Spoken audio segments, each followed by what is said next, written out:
and growth are at stake. Trade talks terminated. President Trump has announced that he is ending negotiations with Canada, all over an advertisement put out by Ontario's government.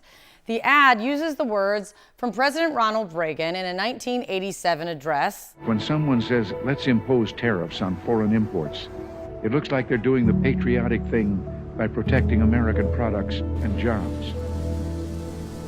And sometimes for a short while it works, but only for a short time. Essentially, in this post on True Social, he said that he believes that the ad was fake, that the message was fake. It is unclear what was misrepresented, because if you look at that speech, it was a radio address that Reagan gave in 1987. He gave it from Camp David. It is very much a full-throated defense of fair and open trade. You see, at first, when someone says, let's impose tariffs on foreign imports, it looks like they're doing the patriotic thing by protecting American products and jobs. And sometimes for a short while it works, but only for a short time. What eventually occurs is, first, homegrown industries start relying on government protection in the form of high tariffs. They stop competing and stop making the innovative management and technological changes they need to succeed in world markets. And then, while all this is going on, something even worse occurs. High tariffs inevitably lead to retaliation by foreign countries and the triggering of fierce trade wars. The result is more and more tariffs, higher and higher trade barriers, and less competition.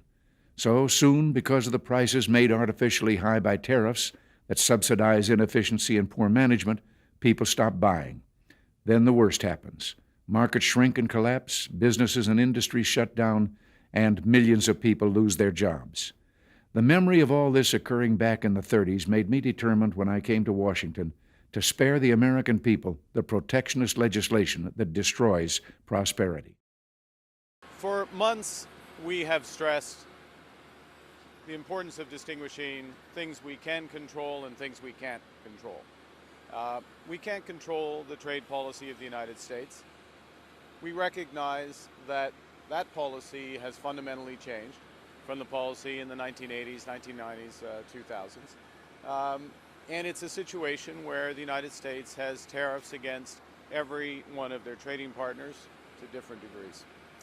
And it's in that context that our officials, my colleagues, have been working with their American colleagues on detailed, constructive negotiations, discussions on specific transactions, specific sectors, steel, aluminum, and energy, and a lot of progress has been made.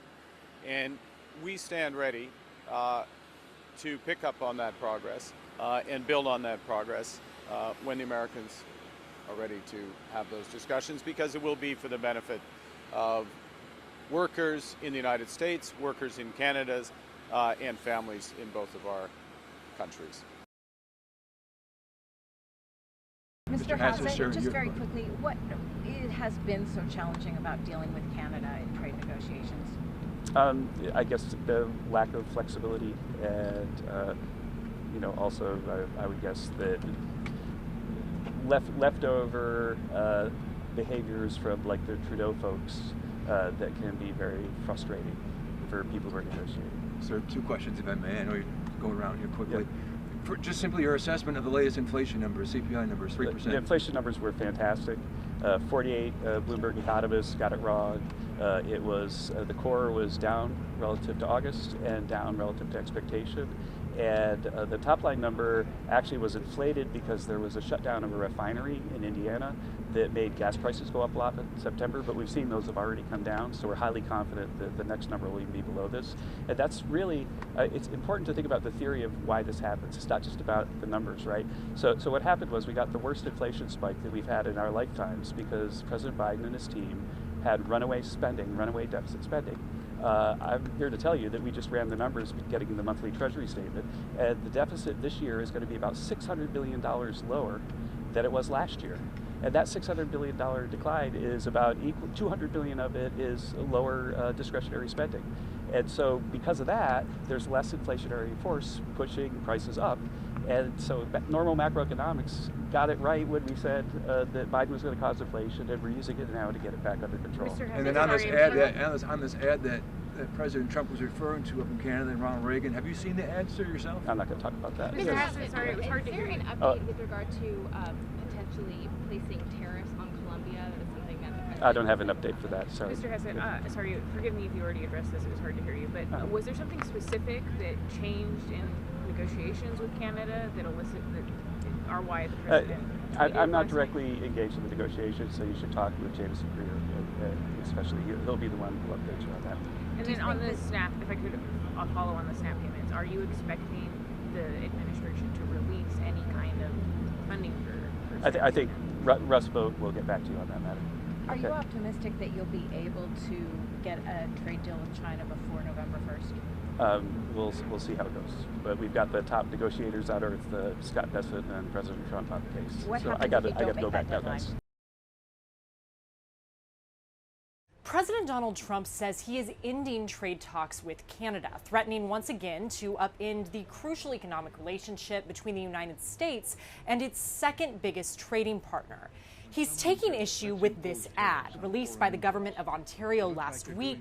It features audio from a 1987 speech by then President Ronald Reagan criticizing tariffs on foreign goods. High tariffs inevitably lead to retaliation by foreign countries and the triggering of fierce trade wars. Then the worst happens. Markets shrink and collapse, businesses and industries shut down, and millions of people lose their jobs. The Reagan Foundation put out a statement saying it believes the ad, quote, misrepresents the late president's comments. While the clip did lack context and was edited down, the theme of Reagan's address was support for free and fair trade. So it's not immediately clear which specifics the foundation took issue with. Trump reacted on social media, writing in part, the Ronald Reagan Foundation has just announced that Canada has fraudulently used an advertisement which is fake, featuring Ronald Reagan speaking negatively about tariffs, adding in all caps, all trade negotiations with Canada are hereby terminated. The relationship between the United States and Canada has been tense in recent months, in part because of Trump's tariff policies. In brief remarks Friday, Canada's Prime Minister Mark Carney said that the country is focused on what it can control, which he says includes developing new partnerships and opportunities. At the White House, I'm Julia Benbrook.